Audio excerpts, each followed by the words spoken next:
tuvimos conocimiento de una sentencia adoptada por el Tribunal Constitucional con varios aspectos, algunos de los cuales fueron aprobados por unanimidad y otros por una mayoría de 5 contra 1, en general relativos a un conflicto de competencias entre el Congreso de la República y el Poder Judicial, que había concedido un amparo ante ciertos procedimientos que se estaban llevando a cabo en el Congreso, en principio primero la elección del defensor del pueblo, pero también otros 2 temas, que la composición de la Junta Directiva de la SUNEDU, por una parte, y por otra la posibilidad de cambiar la Constitución para que se incluya entre los que puedan ser acusados constitucionalmente a las autoridades electorales, particularmente al presidente del Jurado Nacional de Elecciones. Está con nosotros el miembro de este Tribunal Constitucional, el doctor Gustavo Gutiérrez Tixe. Quisiera que nos explique qué es lo que han querido hacer y luego veremos por qué han habido tantas críticas contra esta sentencia. Bueno, muchas gracias por la invitación. Gracias. Buenos días. Buenos días. Bueno, en principio quisiera informar a la opinión pública que en realidad no es la primera sentencia que el Tribunal Constitucional emite en contra del Poder Judicial cuando estos dictan medidas cautelares y resoluciones judiciales o los amparos. Lo ha hecho el conflicto competencial entre el Poder Ejecutivo y el Poder Judicial, precisamente porque el Poder Judicial venía emitiendo un conjunto de resoluciones judiciales para intervenir en las reglas emitidas por el gobierno en lo que se refiere al uso de máquinas y juegos de tragamonedas. Y en consecuencia lo que hizo el Tribunal Constitucional es decirle al Poder Judicial que no puede dictar ese tipo de resoluciones porque son competencias del Poder Ejecutivo. En este caso ha ocurrido algo parecido. En este caso, lo que ha habido es un conflicto de competencias, esta vez entre el Congreso y el Poder Judicial, precisamente por el uso de las medidas cautelares y las resoluciones judiciales. Y finalmente, lo que el Tribunal Constitucional ha resuelto, que en efecto son competencias del Parlamento y por tanto el Poder Judicial no debe de tomar decisiones judiciales en estos actos en concreto, porque forman parte de las esferas políticas no justiciables del Parlamento o del Congreso de la República. Pero ¿cuál es el cambio que ha motivado las críticas, por ejemplo, de la expresidenta del Tribunal Constitucional, Marianela Ledesma, quien se ha pronunciado de manera muy contundente y muy crítica sobre estas decisiones del TC que, de acuerdo a su opinión, están alterando el equilibrio de poderes? El tema del Jurado Nacional de Elecciones, ¿cómo defendería usted la sentencia que hoy permite acusar constitucionalmente a las autoridades electorales? Bueno, a ver, en principio ya no me voy a pronunciar sobre la señora Ledesma porque creo que está en campaña política, pero voy a... No ha sido solo ella. Bueno, y bienvenida a la crítica. Todos los tribunales y las resoluciones difíciles siempre reciben posturas a favor y en contra. Eso no puede mover a un magistrado del Tribunal Constitucional porque debe actuar con la fortaleza necesaria para defender sus decisiones. Sí, precisamente por eso le voy a informar la pregunta al respecto del jurado y del sistema electoral. Fíjese que en el año 2003 el Tribunal Constitucional dicta una sentencia en el caso 65 congresistas donde señala taxativamente en el fundamento jurídico 21 y en la parte resolutiva que el Congreso debe incorporar a los miembros del sistema electoral en el artículo 99 de la Constitución para que tengan la prerrogativa del juicio y el antejuicio político. En el caso concreto, el Congreso nos ha llevado en esta demanda a señalar que el presidente del Jurado Nacional de Elecciones ha presentado una medida cautelar y un amparo a efectos de que no pueda ser sometido a un procedimiento de antejuicio político. Y le ha concedido el juez una medida como esta y lo ha excluido del proceso. Nosotros hemos señalado que el presidente del Jurado Nacional de Elecciones no deja nunca de ser un juez de la Corte Suprema. Y los jueces de la Corte Suprema están sujetos a la prerrogativa del juicio y del antejuicio político. El señor Salas Arenas es magistrado titular de la Corte Suprema. Cuando el señor termine su cargo de presidente, va a volver a ser magistrado de la Corte Suprema. Y además, por cierto, es cabeza del sistema electoral. Sí. Y no puede haber ningún dignatario que sea cabeza del sistema electoral que esté exento del control político a través de los mecanismos que establece la Constitución. Pero fíjese usted la figura que acaba de plantear. porque usted ha dicho no puede estar exento del control político. Correcto. Y es sumamente delicado, y usted mencionaba a la señora Ledesma, no le voy a pedir que le responda a ella, pero junto a ella se han pronunciado otros constitucionalistas que esto lo que supone es abrir la posibilidad de vendetta política en contra de quien debe ser árbitro precisamente entre los partidos que compiten en una elección. Correcto. Para ganar curules en el Congreso. Correcto. Entonces, siempre estará, supongamos, que el partido, por ejemplo, perdedor, no le pongo el ejemplo actual, pero vayamos al caso de lo que ocurrió en 2016. La señora Fujimori pierde las elecciones por un escaso margen, pero gana una mayoría contundente en el Parlamento, 73 congresistas. Fácilmente, con un Congreso adverso, cuando no reconoce una derrota, entonces esto se puede prestar a vengarse políticamente de él, que ha dirimido finalmente y otorgado el triunfo al otro candidato. ¿Cómo evitar eso? ¿Cómo evitar que la autoridad electoral esté salvaguardada en la autoridad que debe tener para mediar en un proceso electoral? Bueno, vamos a suponer, ¿no?, desde un punto de vista de los hechos, ¿qué pasaría si de acá a unos 5 años tenemos un Portillo en el Jurado Nacional de Elecciones o a un Arce, como ocurrió en un determinado momento? Entonces tampoco no habría posibilidad de ningún tipo de control. Fíjese que nosotros los magistrados del tribunal estamos sujetos a control político. Pero ya no hay un control en el Poder Judicial. Eso no es un control político, es un control judicial. Un control político es un control a través del cual el Congreso, con mayorías calificadas, puede atribuir una responsabilidad constitucional a los altos dignatarios, le puede atribuir a nosotros, los magistrados del Tribunal Constitucional, al defensor del pueblo, a los miembros de la Junta Nacional de Justicia, a los ministros, al presidente de la República, a los jueces de la Corte Suprema. En consecuencia, lo que hablamos acá es en el derecho comparado del control político de los gobernantes, y se ha excluido al presidente del Jurado Nacional de Elecciones. En consecuencia, ¿cómo evitar lo que usted dice? Que me parece interesante y me parece el punto central.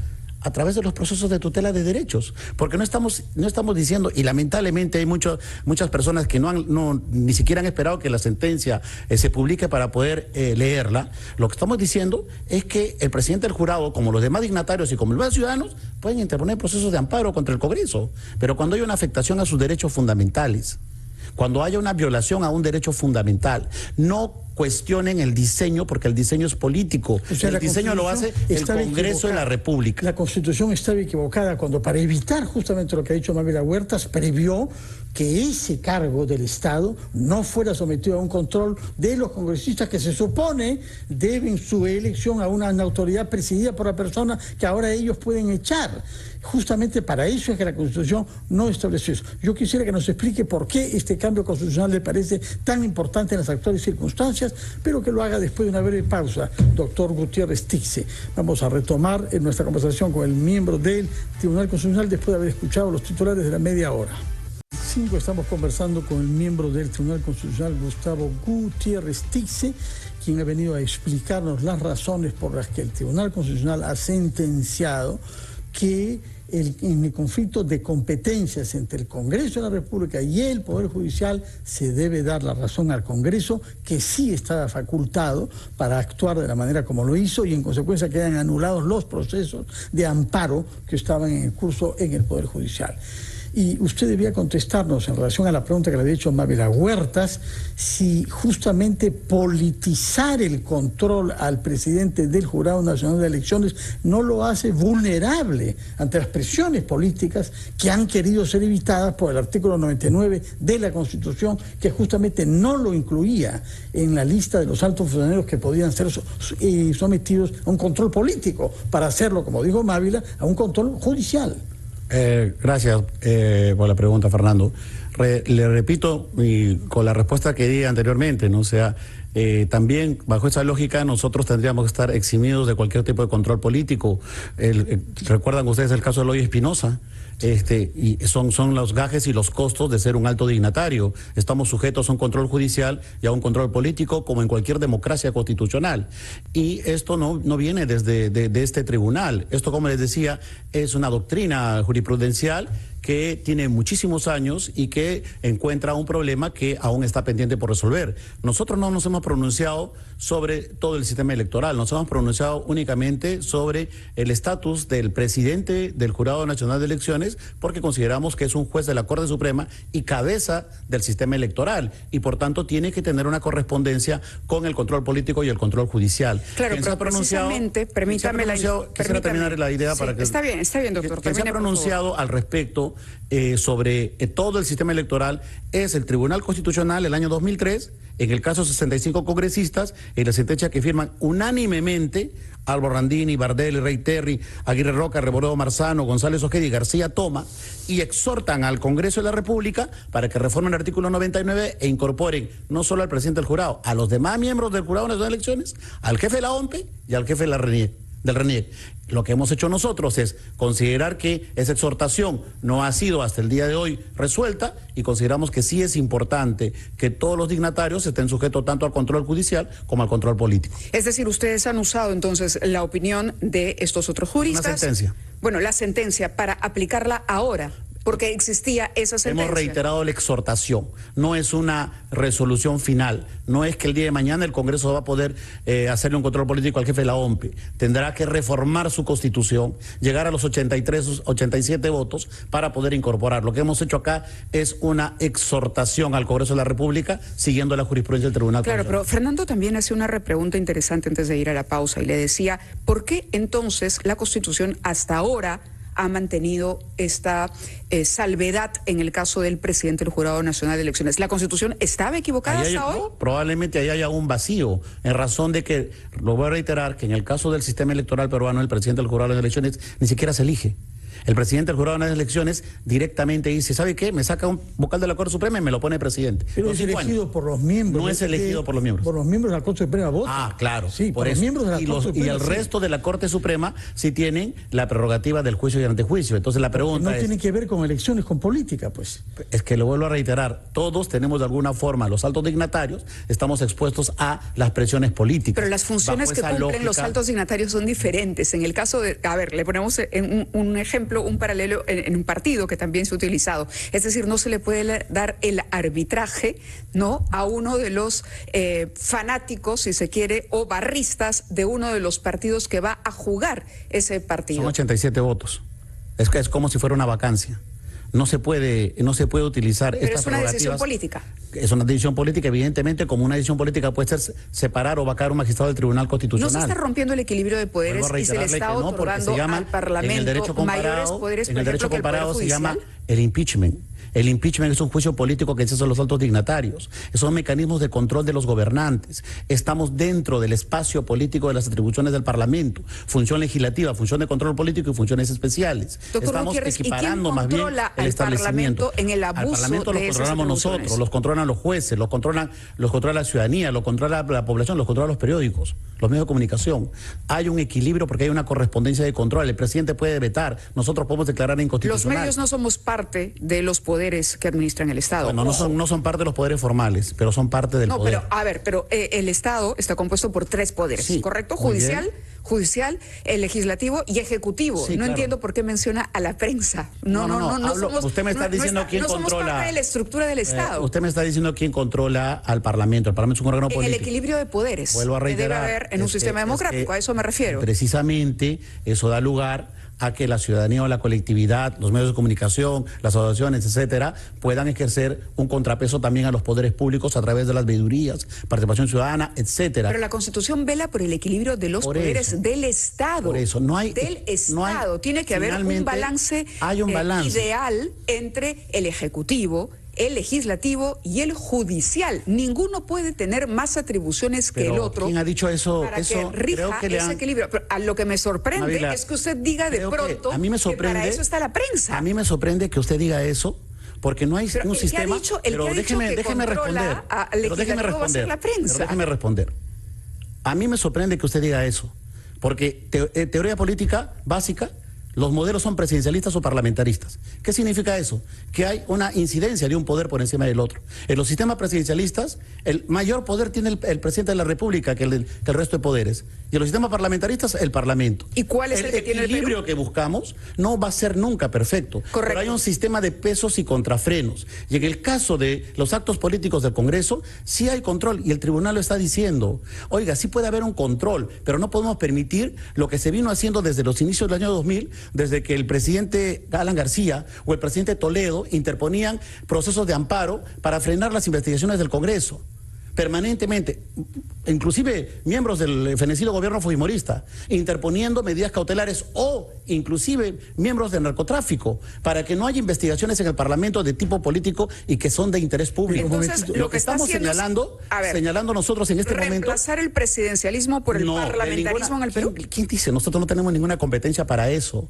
Nosotros no somos constituyentes, nosotros somos Tribunal Constitucional. A quien le corresponde es al Poder Constituyente, que es el Congreso. Están ampliando de facto los poderes de ninguna del Parlamento, tampoco. En la medida en que hay un funcionario que ha sido objeto de muchas críticas y que muchos parlamentarios querían ver afuera porque no seguramente, a la tesis de fraude. Seguramente. Ese es el contexto pero real que en lleguen 87 votos. Y que ahora seguramente pierde poderes frente al Congreso. No pierde poderes. Nosotros no podemos, nosotros no podemos legislar, nosotros no podemos ejercer nuestras competencias sobre la base de la coyuntura parlamentaria. Lo que nosotros hacemos es un análisis de la Constitución. Y en la Constitución lo que dice es que el control sí existe. Por eso decimos, fíjense, en términos prácticos para que la opinión pública entienda, se puede interponer a partir de la sentencia un proceso de amparo en defensa de los derechos fundamentales, sí.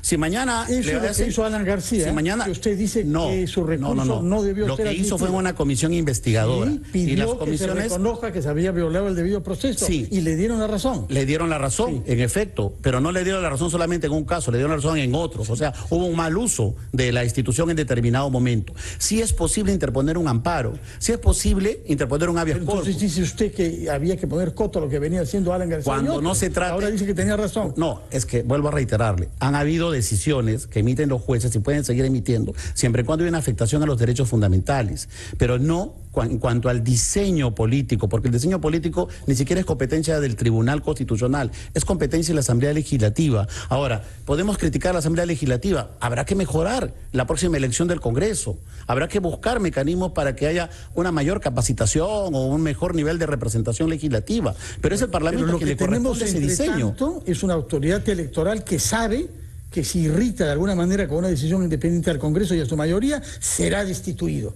Y eso no existía antes. Y por algo es que no ha habido en la Constitución, pese a la exhortación hecha por sus colegas el año 3. Mire, esta decisión es unánime, esa parte, porque la decisión tiene tres aspectos sobre las tensiones entre el Poder Judicial y el Poder Legislativo, pero esta parte es unánime, porque repito, dentro del cuadro de dignatarios consideramos que todos debemos estar sujetos a un control, pero vuelvo a reiterar, si el señor Salas, vamos a suponer que ocurra eso, vamos a suponer que mañana le hacen una acusación constitucional, el señor Salas puede interponer un amparo, si es que le violan su derecho de defensa, si es que le violan su derecho de probar, si es que no lo notifican debidamente. O sea, puede llegar a establecer mecanismos de control, pero nadie puede sustraerse, nadie puede decir, no, a mí no me tocan.